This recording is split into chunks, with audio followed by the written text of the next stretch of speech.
This is me. This is me. This is me. 这是我。 This is me. This is me. And this is us. Hey, everybody, and welcome back to another episode of This Is Us. My name's Dominic, and today I have Jeshua Gilbert. Am I saying your name correct? Yeah, well, Gilbert's my middle name. Okay, and Aveno is the last name? Aveno, yeah. Aveno, okay, look, Jeshua Gilbert Aveno. I'm sorry, I can butcher somebody's name real quick. I apologize. No worries. It's better than some people, they call me Joshua, so. Oh, wow.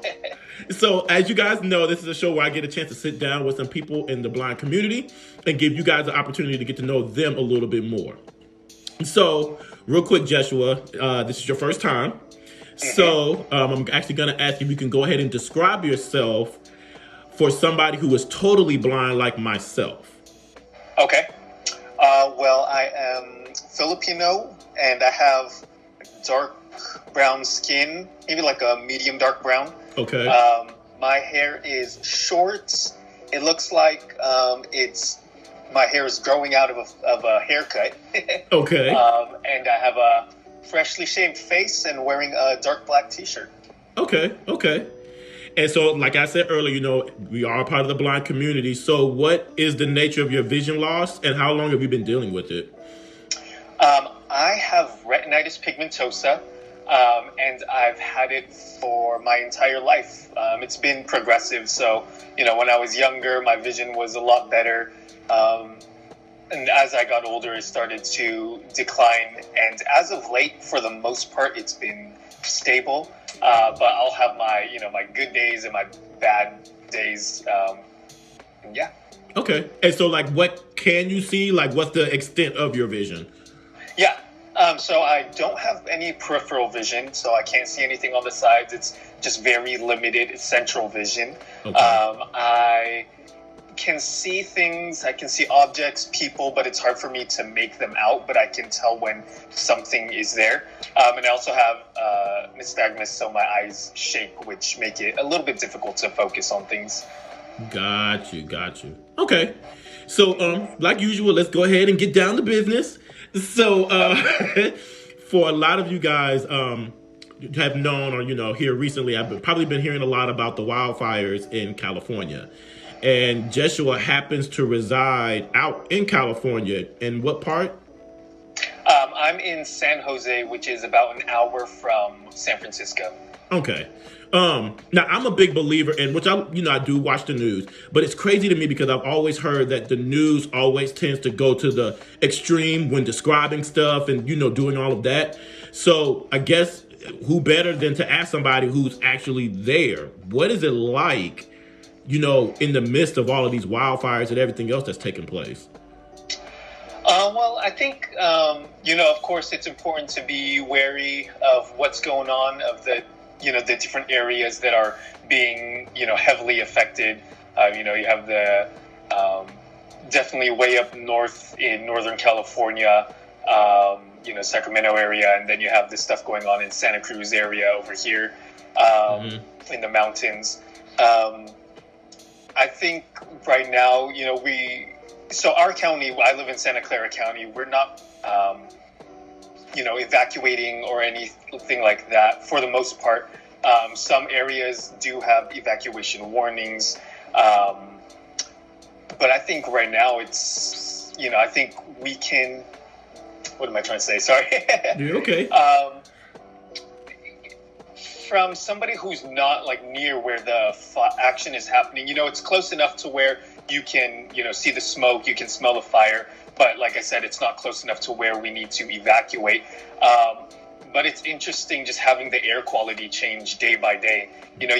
I'll wake up in the morning and it'll be okay. We'll have the doors open, the windows open, let the house cool down.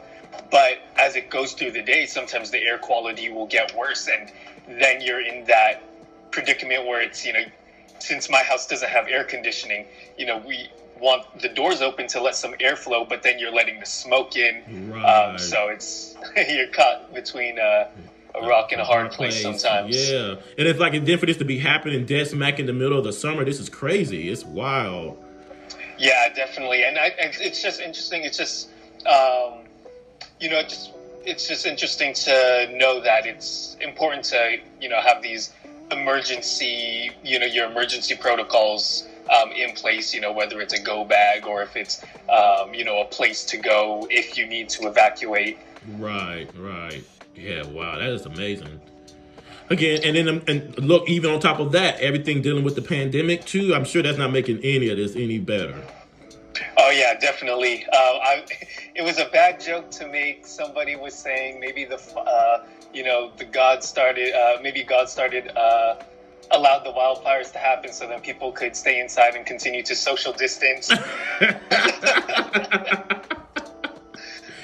Yeah, and and the funny thing is, I guess that's a good way to look at it. Hey, some people just refuse to get in and stay inside. So, but look, it is definitely crazy just having the two things, piled on top of each other. It's, right. I know people are, I constantly see people saying they're over 2020, but I think, it's, my perspective is just take it day by day, whether it's 2020, 2021, it doesn't matter, each day's a new day, so. Oh, yeah. And look, we're still here, so that's something to be thankful for. So, exactly. Yeah. Mm-hmm. So, I've been all around the internet here and there and, looking at different stuff and different videos, and I've been noticing that you kind of got a little thing going on YouTube. Yeah. So can you tell us a little bit about that?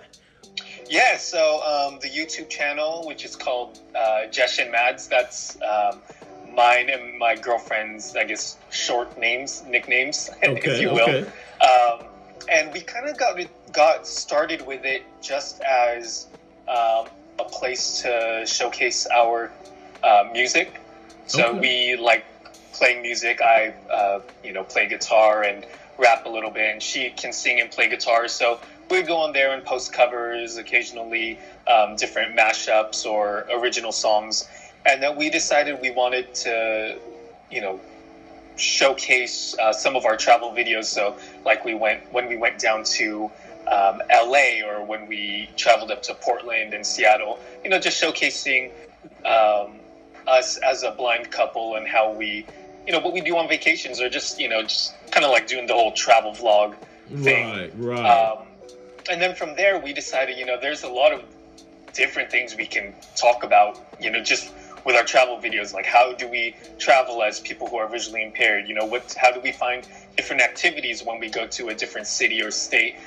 So from there, we wanted to, just share our perspective as living with our visual impairments, tips for people who are blind, as well as tips for people who are sighted, for interacting with people who are blind and visually impaired. Just trying to find different fun ways to, bridge the two communities together. Yeah. And so is she visually impaired or no? Yeah, she has optic nerve hypoplasia. Okay. So her optic nerves are underdeveloped. Okay. Got you. And so I know personally, especially, being a content creator doing this, a lot of times for myself, it's hard to like come up like, well, okay, what's the next thing I'm going to talk about? Or, what can I do that's gonna, bring the crowd? Like, do you ever struggle with trying to find new material to talk about or discuss? Yeah, definitely. I think also because since, a lot of blind people are hopping onto the YouTube platform, which is great. I think, as a former athlete, I didn't like just learning from one coach. I always like to have multiple coaches. So, my senior year, I remember I had like 8 different coaches. Right. And having each of those helped me develop my own craft. So having all these different, blind YouTubers coming out, I think it's cool to have, people who may not understand visual impairments. They can understand, using your phone. There's like, depending on your level of vision or what needs you have, there's so many different ways to address that. So for us, we definitely want to address different topics, but we don't want to be too repetitive. Right. So, we try to come up with as many ideas as we can. Like last night, we were just having a conversation and we brainstormed like maybe 2 or 3 months worth of topics if we were to do a weekly video. And I think doing that helps out because, if we come up to like a drought where we're just not coming up with ideas. Okay, so let's try this again. So again, sorry for the interruption. I do apologize to you. First off, you, Jeshua, I do apologize, and to everybody watching as well. But I know the last question we were talking about was, about coming up with content and stuff like that. Mm-hmm. Yeah, so we always try to, when we brainstorm, we try to come up with as many ideas as we can. So like right now we have like a 3-month cushion. So if we, if the next time we talk about videos, we come up with more ideas, then that's great. We add it to the list. But if we don't, we know we have a 3-month cushion that we can, continue to look for inspiration. And we try to find it in everyday things, since our visual impairment is a part of our everyday life. Right. We don't try to only focus on one aspect. We adjust different areas. Yeah, and that's another great thing too, because I think a lot of times people are like, oh, well, you're a blind YouTuber or a blind content creator, so you can only talk about blind things. And so it's like, okay, there's so many things that we could talk about. Being blind is just only a small aspect of that. So, I think I kind of get the concept. Yeah, exactly. Yeah.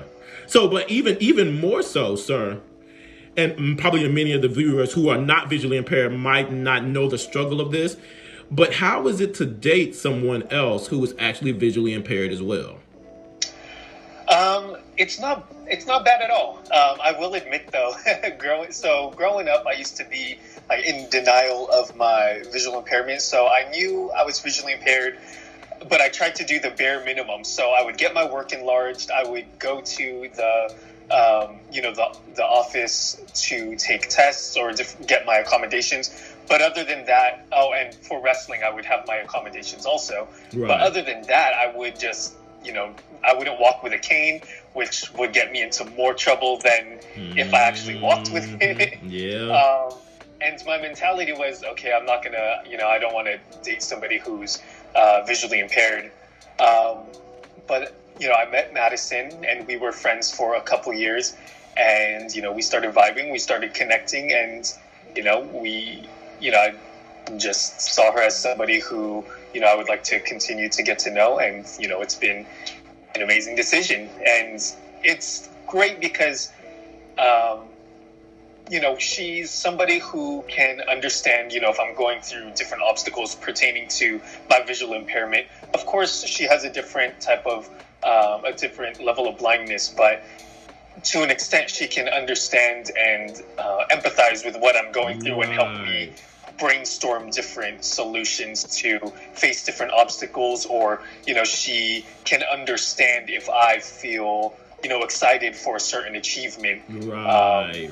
How much that means. So it's something that's great to have somebody who can, again, who could empathize. And in the end, despite, whether or not she has a visual impairment, she's somebody who can both support me and challenge me, which I think is the most important thing. And and it is so refreshing to hear that, because, and like I stated, a minute ago, a lot of times you tend to hear the opposite, especially in the blind community.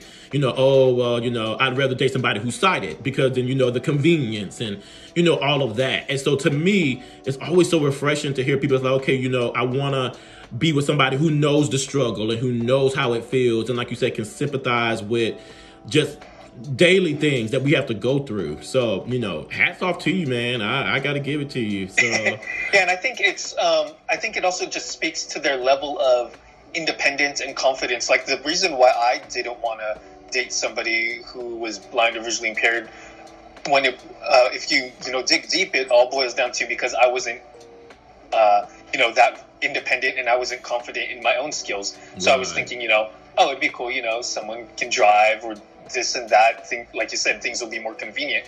But, none of that really matters anymore. Of course, things are going to be a bit more cumbersome. Things are going to take a lot more work, just daily tasks. But, I'm like I was alluding to earlier, I'm a lot more confident in my abilities. I feel like my independent skills are a lot more fine-tuned. So, I don't need somebody who's sighted, really. Oh yeah. Yeah, and like I said, and it's funny that you mentioned about the cane. I hated my cane when I first started using my sight.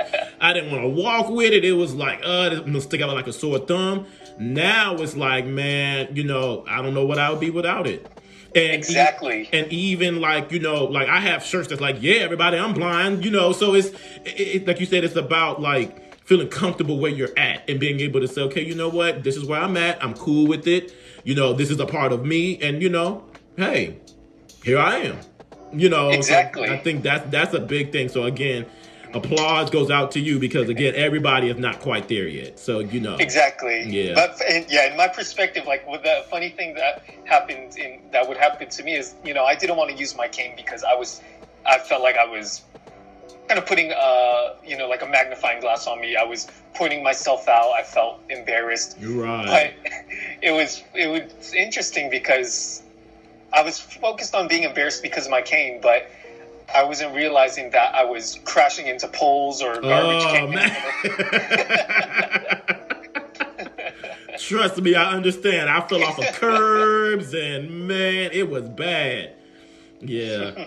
So real quick before we get ready to close this out, what can we expect going forward with your channel? Yeah, so we're gonna be doing a few things. We're gonna be diving into talking with our families about some stuff. Okay. We're going to be addressing some, just some, what do I say? Some different myths about blindness and visual impairments, and just like you were saying earlier, just different fun activities. Whether or not we're blind, of course, we'll talk about our visual impairments and how it pertains to those topics. But just really what to expect if you want to really boil it down, is just a blind couple having fun, enjoying life, enjoying each other's company. All right, now that's what I like to hear. And again, the name of the channel one more time for those who might like to follow you. Yeah, it's Jesh and Mads. JESHANDMADS. All right. So y'all, this is the California living, YouTube sharing, rapping Jeshua Gilbert Aveno. And by the way, sir, I don't know if you've noticed, I am kind of over a little thing, a talent show or something like that. So, since, you playing guitar and rapping and all of that, we might need to have a conversation eventually one of these days. Just let me know. Anytime, I would tell Madison that, I wish I kept writing, but anytime that there's an opportunity to write, I try to take advantage because it pushes me. Right. Like one of our most recent video. Have you seen the musical Hamilton? Yes. The song My Shot? Yes. So I did a parody of that. Okay. And it's, I was cooking one pot mac and cheese, so I called it One Pot. And I was like, oh, this is going to be fun. So, just small little silly things like that push me to writing. And, it's a lot of fun for me. So if you have anything, just let me know. Okay, man. Well, all right, man. Well, thank you for sitting down with me and doing this interview. Yeah, no problem. I appreciate you reaching out. It's a lot of fun. No problem. Doing a lot of cool things. So yeah, I'm excited to see what you're up to. Well, thank you. I appreciate it. And you guys, please go and support them and all that good stuff. And we'll be hollering at you later. Hey guys, this is Dominic, and I want to thank you guys for tuning in to some more of my content. But if you haven't done so already, don't forget to like, share, and subscribe to my Facebook page, Blind Justice. See you guys on the next go round.